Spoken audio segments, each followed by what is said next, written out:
आग्रह मानेंगे ना? देखिए, मेरा आग्रह है कि मैं जो कहता हूं आप जरूर करिए। एक काम करिए, जब थोड़ा समय मिले तो माता पिता से पूछकर मोबाइल उठाइए और अपने दादा दादी, नाना नानी या घर में जो भी बुजुर्ग हैं उनका इंटरव्यू रिकॉर्ड कीजिए। अपने मोबाइल फोन में रिकॉर्ड करिए। जैसे आपने टीवी पर देखा होगा ना, कैसे पत्रकार इंटरव्यू करते हैं, बस वैसा ही इंटरव्यू आप कीजिए।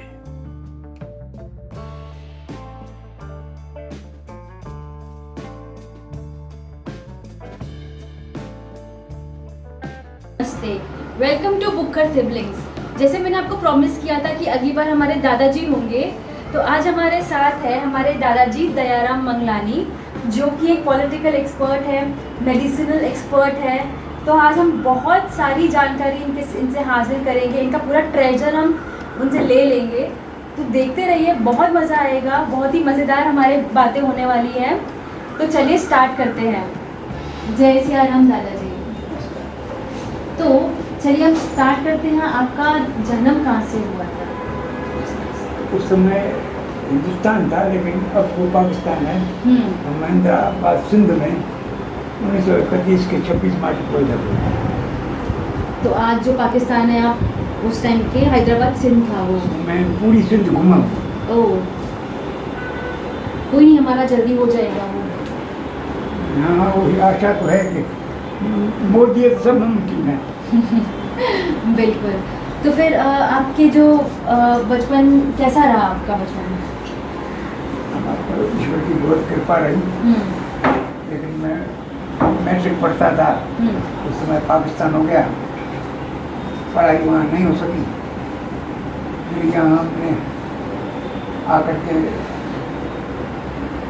वहाँ प्रोफेसरों को, टीचरों को कहा कि भाई मैं वहाँ पढ़ता था। बाद मैं आपको बीच में टोकना चाहूँगी, और क्योंकि मैं आपसे ये जानना चाहती हूँ कि जब हिंदुस्तान पाकिस्तान का पार्टीशन हुआ था, तब सिर्फ हमने सुना है कि बहुत ही लोगों की दुर्दशा जैसी हो गई थी। बिकॉज किसी को कहना कि अपना घर परिवार और सब कुछ, अपना लैंड वगैरह छोड़ के एक अलग जगह पे जाओ और फिर से बसो वहाँ पे, कोई आसान बात नहीं है। तो अगर आप उस टाइम कितने साल के रहे होंगे, अगर आपको याद हो कि हिंदुस्तान पाकिस्तान पार्टीशन में कैसा माहौल था उस टाइम पे?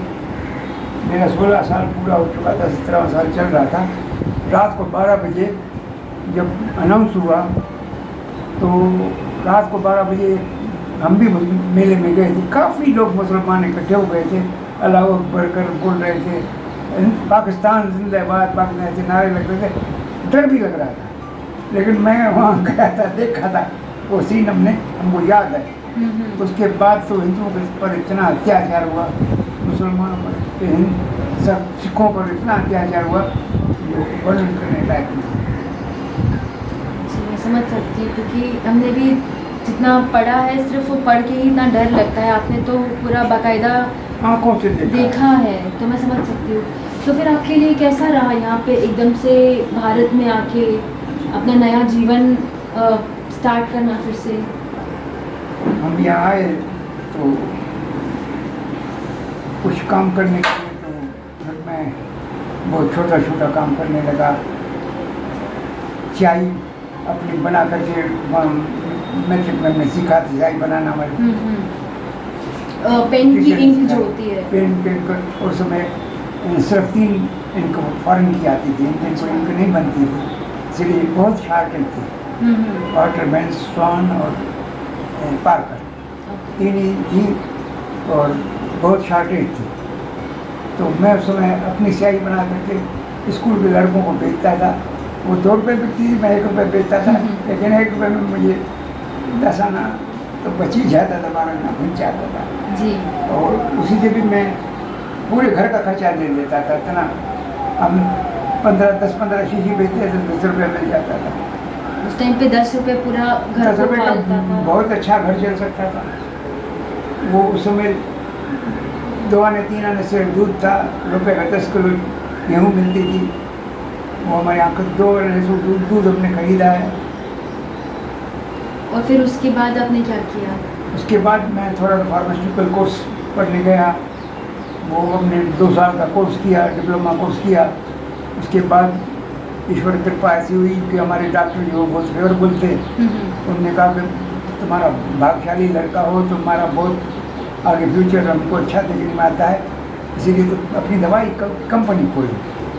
तो उसने हमको इतनी हमारी उनके ऊपर उनकी मेहरबानी थी, हमारी ब्राह्मण था, जेल पे था, उसने हमको बहुत ट्रेनिंग देता था।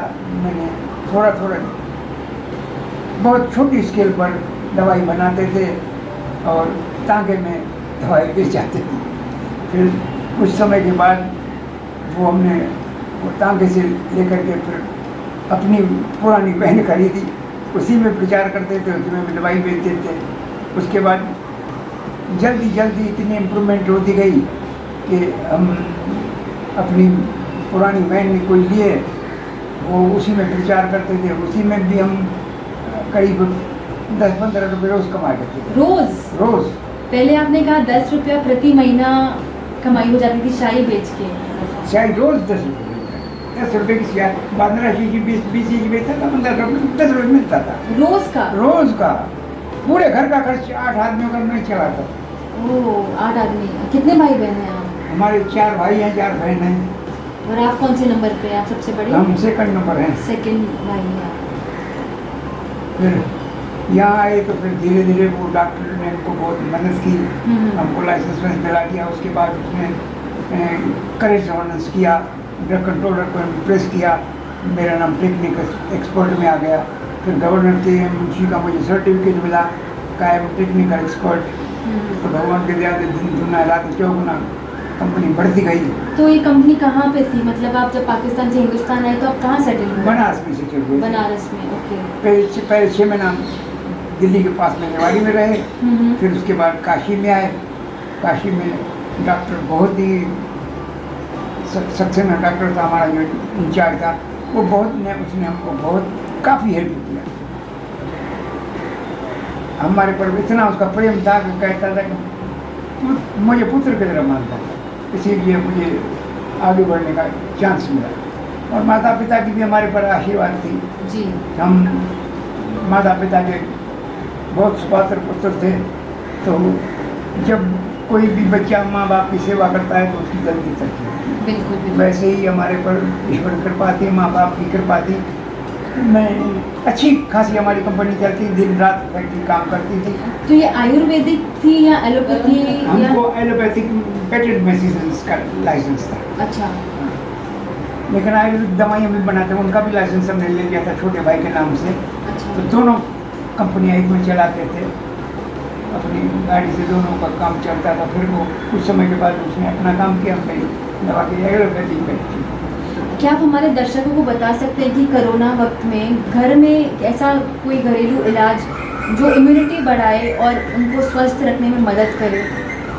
तो उनको क्या खाना चाहिए, ऐसा कुछ? उसके लिए तो गर्म पानी का यूज़ करें, हल्दी थोड़ी डाल करके, लौंग थोड़ा सा उसमें डाल कर उबाल करके पिए, और थोड़ा सा व्यायाम करें। व्यायाम एक ऐसी चीज़ है जिससे वो आदमी प्राणायाम करता है तो उसके जितने कीटाणु हैं सांस के अंदर वो निकल जाते हैं, उसको जल्दी कोई बीमारी असर नहीं करती है।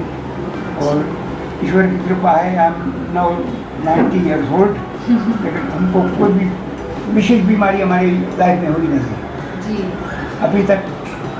मैंने आँख का भी ऑपरेशन नहीं कराया, कान भी हमारा सलामत है, और आप लोगों को इस दिमाग भी ठीक है। जी बिल्कुल, ये बहुत बहुत बड़ी बात है।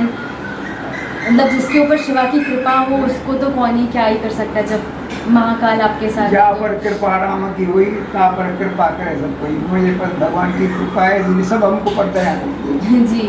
हम दया की बात करें। आपका नाम ही दया राम है तो फिर और क्या ही चाहिए आपको? ये आप लोगों की कृपा है, क्योंकि ईश्वर सब में बसा हुआ है। जी। आपकी आशीर्वाद भी ईश्वर की आशीर्वाद है, इसलिए हम जनानता जनार्दन के आशीर्वाद को ही परमात्मा के आशीर्वाद समझते हैं। इसलिए पूर्ण तरीके से I am 100% satisfied in my life. मुझे एक बात जाननी थी। मैंने देखा है आज की जनरेशन को एक ऐसा अक्षर है जो हर किसी की ज़ुबान पे है, जो कि है कि मैं बोर हो गया हूँ, मैं बोर हो गई हूँ, मैं ज़िंदगी से बोर हो गया हूँ। बट मैंने कभी आप लोग के मुंह से ये बात ऐसे सुना ना हो कि आप कहें हम बोर हो गए हैं। जबकि आप लोग रिटायर्ड लाइफ जी रहे हो, लेकिन फिर भी ऐसा कभी सुना नहीं है कि हम बोर हो रहे हैं। या मुझे याद है मैंने मेरी दादी से पूछा था कि आप बोर नहीं होती क्या, और उन्होंने मुझे कहा था ये इसका मतलब क्या होता है। And I was surprised you know कि हम लोग तो हर समय बोर होते हैं और उनको बोर का मतलब ही नहीं, मतलब क्या होता है वो बोर फीलिंग क्या होती है पता नहीं है। और आज तक मुझे भी ये नहीं मालूम है बोर होता क्या है। बोर तो हम ड्रिल से जो बोरिंग करते हैं ना उसको, वो सब दिमाग की कोई तो बोर होती नहीं है। वो इस दिमाग की कमजोरी है जिसे आदमी समझता है, जिसका परमात्मा में मन लगे तो उसको बोर कभी हो नहीं सकता। बोर तो मन की खुराफात से होता है। मन जब चंचल होता है तब बोरिंग फील करता है। वास्तविकता बोरिंग कुछ चीज़ नहीं है। मन का संकल्प गलत है, इसका नाम बोरिंग है। तो आपको भी कभी बोरिंग का ऐसा अनुभव नहीं हुआ है? आपके आशीर्वाद से अभी तक। तो आपने अपनी इतनी लाइफ टाइम में बहुत सारे चीज़ें देखी हैं, बहुत अनुभव किया है, तो आप इस समय पे भारत का भविष्य क्या समझते हैं? मोदी है तो सब मुमकिन है। मोदी ऐसा प्रधानमंत्री आया है जो कभी न घूस लेता है न कुछ खाने देता है, इसीलिए सब परेशान भी है। इसीलिए कुछ लोग जो घपला करते हैं वो तो जरूर परेशान है। बाकी तो सारी पब्लिक खुश है। जी। जिनको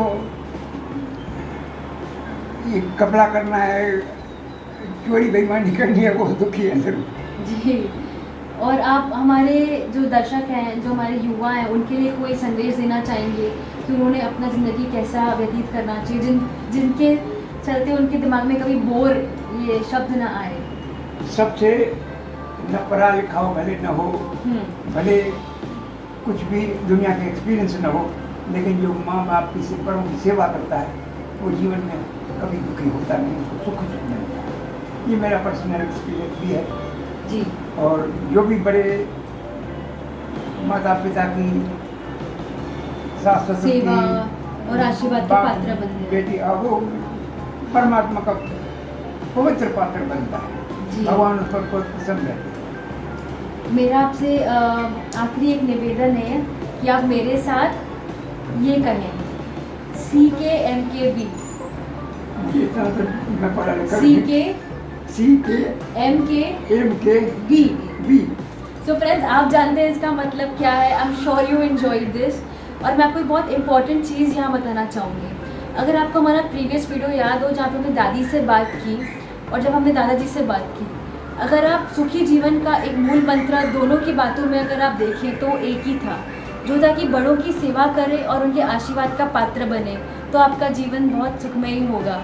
तो आई होप आप यही करें, अपने बड़ों का ख्याल रखें, उनके साथ वक्त बिताएं, उनके प्यार के पात्र बने और उनका आशीर्वाद पाएं। तो I hope you like this video. Thank you very much for watching. Good bye.